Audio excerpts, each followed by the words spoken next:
You're about to find out what really happened the moment Harry Potter stopped being just a boy with a scar and became the boy who walked through a wall. Welcome back, everyone. No intro, let's dive straight into Chapter 6 of Harry Potter and the Philosopher's Stone. The journey from platform 9 3/4.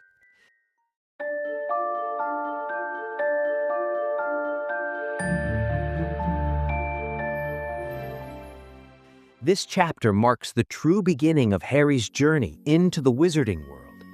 And for that reason alone, it holds an enormous amount of weight inside Book 1. What makes this chapter so special is that at every single step forward, something unprecedented is happening for us as an audience. We're being introduced to concepts, places, and people that will echo through all 7 books. Platform 9 3/4 at King's Cross Station is a location that essentially repeats in every single book. But in Book 1, its importance is doubled because we as readers have had absolutely zero knowledge of this world up until this point. This is our first real door. Let's walk through the chapter together. The chapter opens with Harry returning to the Dursleys' home after the events of Chapter 5. Even though he's heading back into the same difficult environment, his hope is that this stretch of hardship will only last 1 month. 1 month, and then he'll cross into a completely different world where he believes all the good things are waiting for him.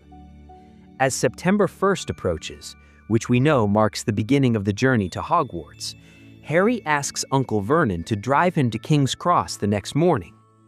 One small detail worth noticing here: Privet Drive is not actually inside the city of London itself. It sits roughly 30 to 40 kilometers outside the city in the suburbs. And King's Cross Station, when Rowling chose it as the departure point, was, according to her own words, chosen because that neighborhood holds personal memories connected to her own parents. It was her way of honoring a place that mattered to her. As for Platform 9 3/4, it was chosen deliberately to be something impossible in the real world, something between 2 whole numbers that you simply cannot reach by normal means. The fraction 3/4 felt interesting and playful to her, and the number wedged between 9 and 10 carries that sense of existing just slightly outside of ordinary reality. Now, you're probably wondering why Harry and Uncle Vernon, and then the Weasleys, converge at King's Cross. This detail is actually connected to a character we haven't encountered in the story yet. The name Minovern means edge of the alder in Welsh, and it's not meant to carry any dark symbolism. It seems to be that Rowling chose Minovern as an ancestral home for the Gaunt family. We'll get to exploring the relationship between Voldemort, the Gaunts, and everything in between later. After Vernon drops Harry off at King's Cross, he leaves him there, alone. And honestly, given everything we know about the Dursley family by this point, that tracks completely. But here is where something a little strange comes in. Hagrid also leaves Harry on his own at this stage. Hagrid, who has been with Harry through Diagon Alley, through all of that first exposure to the wizarding world, is now absent at what could be argued is an equally critical moment. He didn't give Harry full instructions. He didn't make sure Harry had everything he needed to get through the barrier. On the surface, this looks like another case of Dumbledore leaving Harry to figure things out on his own, just like those 10 years at the Dursleys, just like the letter that barely explained anything. But here's a theory I personally believe in, and I want to be clear about something before I say it. A lot of what I've discussed across these episodes I present as theories or ideas or facts worth considering, not always as my personal conviction. But this one I actually believe. Dumbledore has a plan for everything that happens, and a plan for everything that appears not to happen. He functions as what is probably the closest thing this story has to a mastermind. And even when he makes mistakes, or when things seem like oversights, there is a pattern underneath it all that reads like deliberate architecture. The 10 years Harry spent at the Dursleys, part of the plan. Hagrid not being at King's Cross, part of the plan. These things may have flaws in them. Dumbledore is not infallible, but he has thought about it all more carefully than anyone else in this story, and he is working harder perhaps than anyone else for the victory of the side of light, even if that sometimes means operating at a distance from ordinary human warmth. And here is where that theory gets very specific. There's a moment that I find hard to explain any other way. Mrs. Molly Weasley suddenly shouts out loud in the middle of King's Cross, "What's the platform number? Which platform were we supposed to go from?" Now, stop and think about that for a second. You have 7 children. Your 6th child is about to board the Hogwarts Express. You yourself attended Hogwarts. You used platform 9 3/4 every single year for 7 years. You have already sent 5 children through that barrier before this moment. And you're asking what the platform number is again?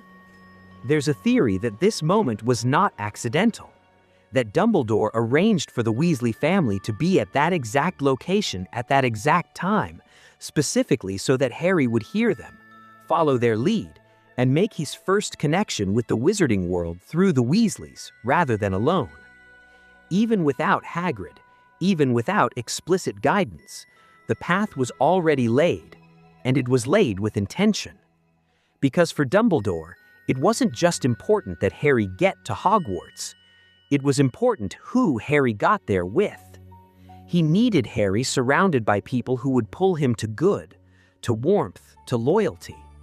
At this point in the story, Dumbledore doesn't really know Harry deeply yet, and Harry doesn't know Dumbledore at all.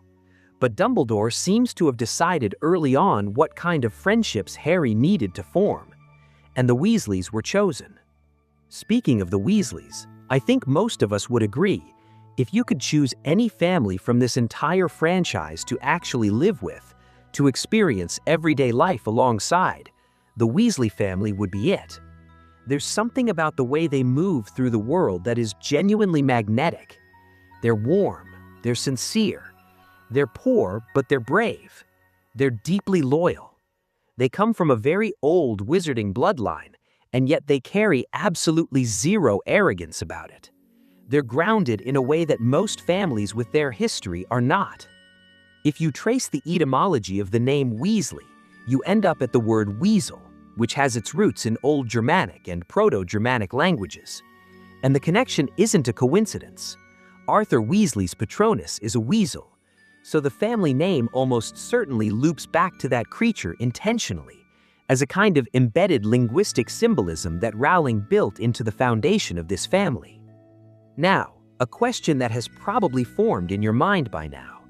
The students are traveling to Hogwarts by train, but how long has the train even existed as a mode of transport? What did wizards do before the Hogwarts Express? Why a train at all? Before the train existed, there were several methods in use. Flying broomsticks were one option, but obviously not practical for first years or young students without the skill to manage them. Portkeys were another, and probably the most widely used alternative, where a group would place their hands on a designated object and be transported. Apparition doesn't work within Hogwarts grounds, and Floo network travel through fireplaces was also used. But the problem with all of these was the lack of coordination, everyone arriving at different times, in different ways, with varying degrees of safety. So sometime in the 19th century, a decision was made. A train was borrowed from the Muggle world, enchanted, and from that point forward, all students would depart at the same time, from the same place, through platform 9 3/4 at King's Cross. Now, on that platform, once Harry crosses the barrier, the world shifts. Fred and George Weasley are immediately present and immediately funny. Their energy is loud and playful, and exactly the kind of thing a kid who grew up in silence at Privet Drive would probably find dazzling. And then there's Molly Weasley herself. Here's something worth sitting with. In this moment, Molly Weasley becomes the first maternal figure Harry has ever experienced in his conscious life. He has no memory of his mother. He has never been mothered by anyone at the Dursleys. And here is this woman who is already fussing over her children, making sure everyone has everything, radiating that specific kind of warmth that only a genuinely caring mother carries. For Harry, encountering that energy for the first time must have landed in a place he didn't even have language for yet. On the train, Harry and Ron Weasley end up in the same compartment. This is where one of the most important friendships in the entire series begins, quietly and almost accidentally. And we also get our first real look at who Ron is. In the conversation that follows, Harry finds himself almost envying Ron at first. 6 siblings who are all wizards, a family that's been a part of this world forever. But Ron immediately pushes back on that image. "Every time I do anything," Ron says, "they've already done it better." He doesn't say it dramatically. He says it the way someone says something they've been carrying for a long time. His brothers have already done everything. Bill was head boy. Charlie was captain of the Quidditch team. Percy is academically excellent. Fred and George are hilarious and beloved by everyone. Ron feels like he's entering a race that's already been run, and all he can hope for is to not come in last. It's a small confession, but it tells us everything we need to know about who Ron is underneath the jokes and the easygoing exterior. He's a kid who loves his family deeply and feels invisible inside it at the same time. Neville Longbottom also appears in this compartment. Our first impression of Neville is as someone who is adorably, painfully forgetful. He loses his toad Trevor multiple times during this journey and seems generally overwhelmed by the whole experience. At this early stage, Neville reads almost like comic relief, but there is so much more coming with him. We'll get there. Shortly after, Hermione Granger arrives. And I want to be honest about something here. If Emma Watson had not been the one to bring Hermione to life on screen, the Hermione of Book 1 has the potential to genuinely irritate you. She's bossy. She corrects people without hesitation. She uses her book knowledge as a form of social currency, walking into a compartment full of strangers and immediately establishing that she knows more than they do. If you first encountered her on the page without knowing who she eventually becomes, she could absolutely rub you the wrong way. Rowling herself has said that Hermione as a character was partly written as an exaggerated version of her own childhood personality, a bit too eager, a bit too loud about being smart. But the name Hermione carries enormous weight. Trace it back and you reach ancient Greek. Hermione was the daughter of Helen of Sparta. The exact meaning is debated, but the name almost certainly connects to Hermes, the messenger god, who represented intelligence, wit, and the ability to build connections. That symbolic thread runs directly into the Hermione Granger we eventually come to love. Rowling has said in interviews that she drew the name from a character in a Shakespeare play, where Hermione represents wisdom and moral courage. She chose the name also because of its rarity. It's not a common name in Britain. It doesn't appear in the top 1,000 baby names even after Harry Potter made it internationally famous. That rarity was intentional. She wanted the name to feel classical, literary, to match the intellectual identity of the character. And here's a fact worth savoring. In Book 4, Rowling demonstrates that Hermione's name is genuinely difficult to pronounce, even for native English speakers. Hermione spends actual time trying to teach Viktor Krum the correct pronunciation, and he still gets it wrong. So the rest of us who spent years saying it incorrectly were in good company. Then Draco Malfoy arrives. And this is our first real encounter with Draco as a character, not just a presence. And something interesting happens here. Draco approaches Harry and essentially extends an invitation, an offer of friendship. He positions himself as someone who could show Harry the right side of things, the right people, the right way to navigate this world. Harry declines. He stays in the compartment with Ron, who Draco has already dismissed. That choice, in the moment, seems entirely instinctual on Harry's part, but there's a theory worth exploring. Why would Draco Malfoy come to Harry Potter with a friendship offer at this point when Voldemort hasn't returned, and the wizarding world is still nominally at peace. One possibility is that Draco wasn't acting on his own impulse, that the Malfoy family had discussed this because there was a belief among certain wizards at this time that Harry's defeat of Voldemort as an infant wasn't the act of a defenseless child being lucky. Some believed it indicated a power dark and great enough to have overcome the Dark Lord. If Harry was going to be the next great dark wizard, the Malfoys would want a seat at that table early.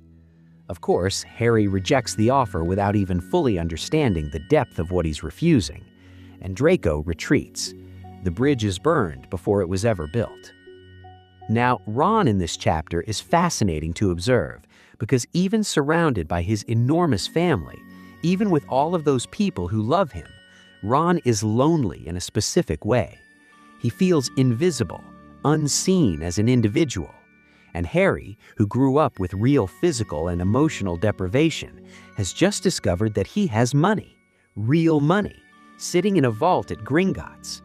And so, on this train, Harry buys everything. Every sweet on the trolley, pumpkin pasties, chocolate frogs, Bertie Bott's every flavor beans, the works. He buys them and shares them with Ron because maybe he understands something about what it feels like to be left out, even if the circumstances are completely different. The chocolate frog produces a card, Albus Dumbledore, and through that card we get a small but very significant piece of information. Dumbledore is known for his defeat of the dark wizard Gellert Grindelwald in 1945. For a reader going through Book 1 the first time, that's a fun background detail, a line that makes Dumbledore feel more legendary, more real. But go back and read it after you finish the series, after Deathly Hallows, after you know who Grindelwald was, what he and Dumbledore meant to each other, and what that duel actually cost. It transforms from a trivia card into a tragedy in one line. That's one of the things that makes Rowling's construction of this world so remarkable. She planted it all before anyone knew to look for it. She built the foundations of Book 1 inside the pages of Book 1, at a time when she had no audience, no guarantee of success, no way of knowing whether this story would ever reach anyone. That level of architectural confidence in your own imagination is extraordinary. And the chapter closes as the train arrives, and Hogwarts becomes real for the first time. Hagrid is waiting at the end of the path, calling for the first years, leading them down to the boats on the lake. And across the water, through the dark and the mist, the castle appears, and Harry sees it for the first time. Stay with us for Chapter 7, because that chapter is where the world opens up in a completely new way. We're heading inside the castle. Stay tuned, and until next time, take care.